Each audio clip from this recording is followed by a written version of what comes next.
The Lord be with you. And with your spirit. A reading from the Holy Gospel according to Saint Luke. Glory to you, O Lord. Jesus went up to the mountain to pray, and he spent the night in prayer to God.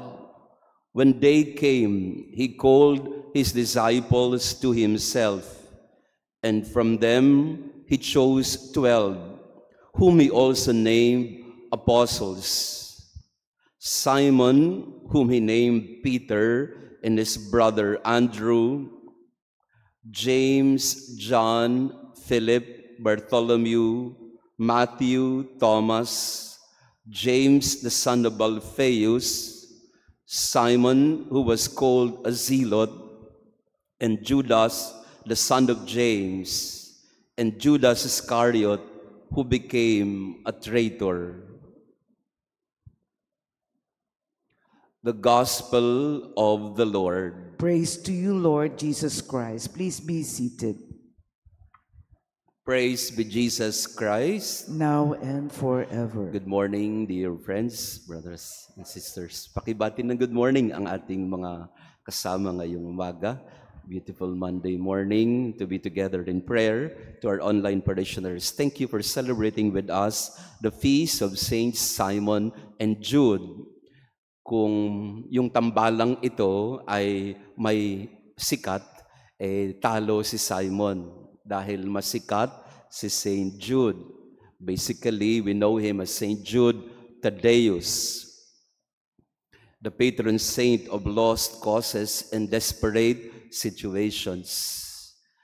Marami akong mga kilalang doktor at mga engineer at abogado na kanilang ina-attribute ang tagumpay kay Saint Jude. Kung pupunta po kayo rito sa kapitbahay natin, malapit sa Malacanang, ang National Shrine of Saint Jude, hindi po nawawalan ng mga tao dyan. At usually, ang mga nagsisimba ay mga humihingi ng tulong para pumasa sa board exam. Wala akong kilalang abogado na hindi dumaan kay Saint Jude. Wala rin akong kilalang doktor na hindi namintuho kay Saint Jude.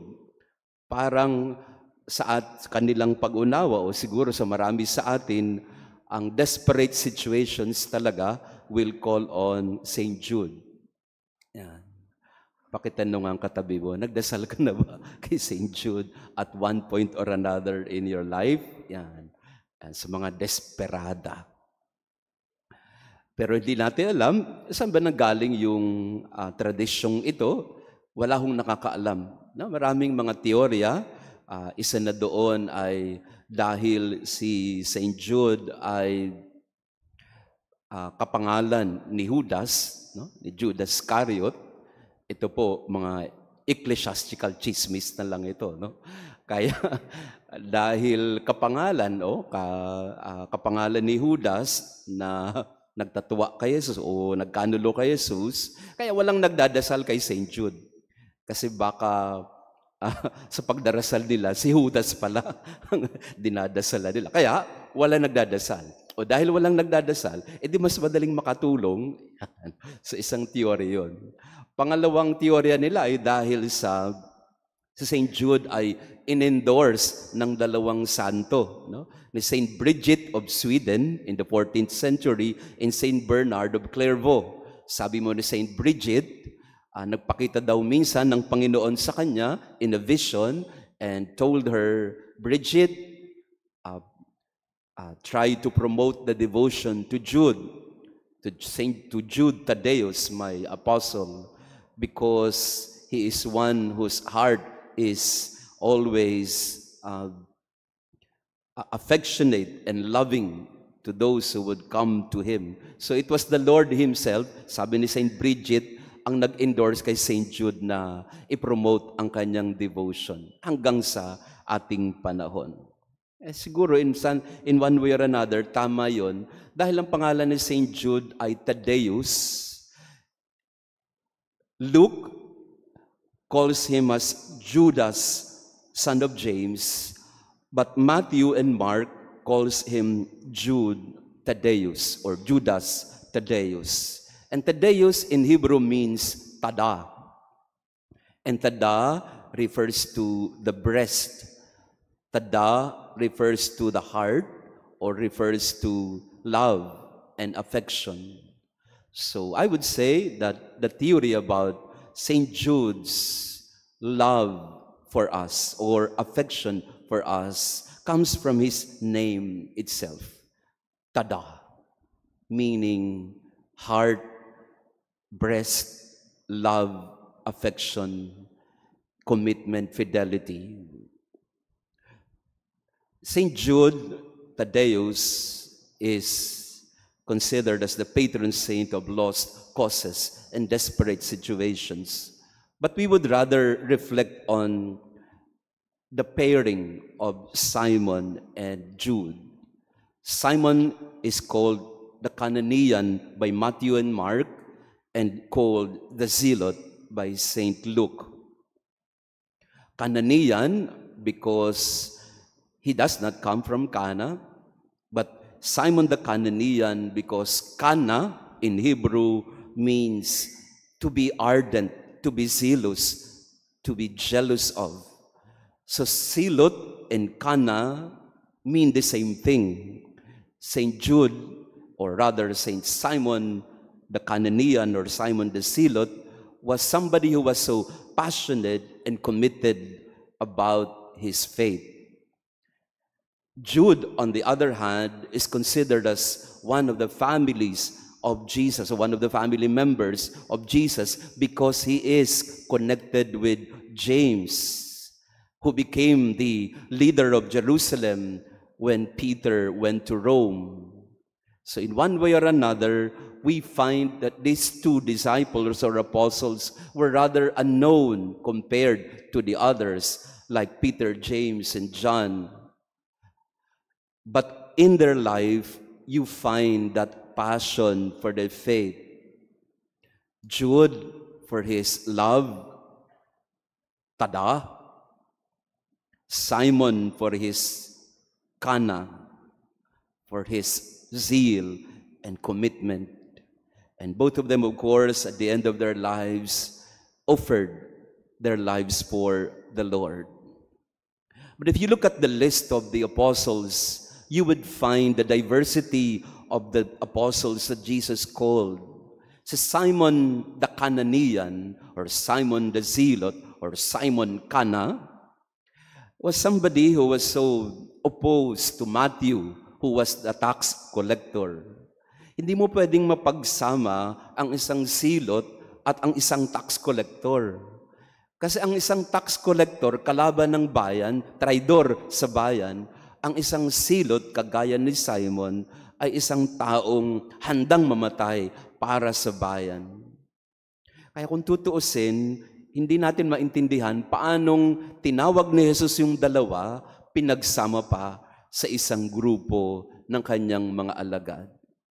That tells us that in the mind of Jesus, every personality, everyone is included. No one shall be excluded, no matter what your political colors are or no matter your temperament is. For Jesus, tax collectors like Matthew, who are public sinners, and zealots like Simon can be put in one place and they can live together in harmony and work together for a common mission. You look at the lineup of the apostles, they were so different from each other, but there was something in common with them: their love for Jesus, to follow him, to give up their former lives and become his apostle. So today, well, we pray that St.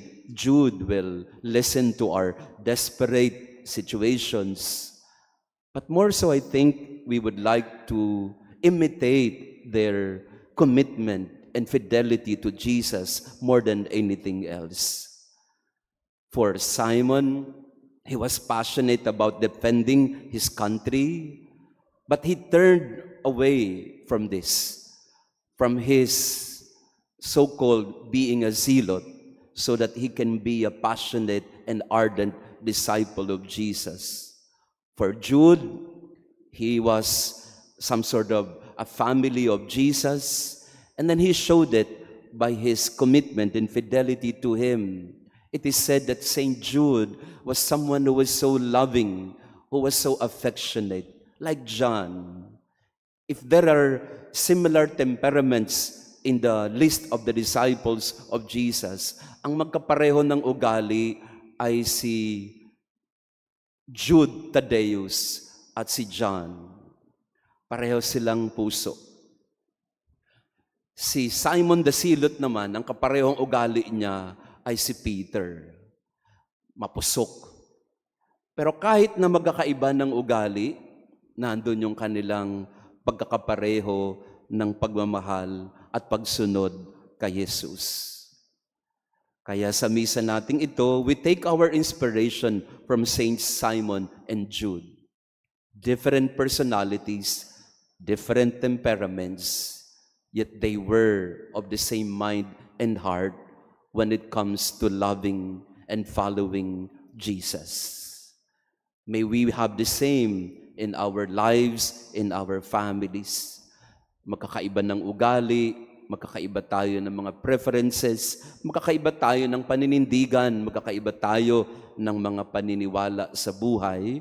Pero sa kalaunan, sa kaduluduluhan ng lahat, may we all have one thing in common: our love and commitment to Jesus. May we become like Simon the Zealot and Jude, the beloved and affectionate disciple. May we become like them in our commitment to the Lord. Praised be Jesus Christ. Now and forever. Maraming salamat po sa inyong pagdalo sa ating banal na misa. To our online parishioners, thank you for joining us in our prayer today. Sa pangalan pa lang po, magkaiba na. Si Simon Kana, mapusok. Si Jude Tada, may puso.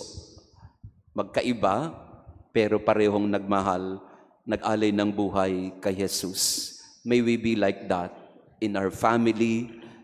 We may be different from each other, but may we have the same commitment and love for the Lord. The Lord be with you. And with your spirit. And may our loving God bless you and your family, the Father, the Son, and the Holy Spirit. Amen. Our Mass has been offered. Go in peace to love and serve the Lord. Thanks be to God.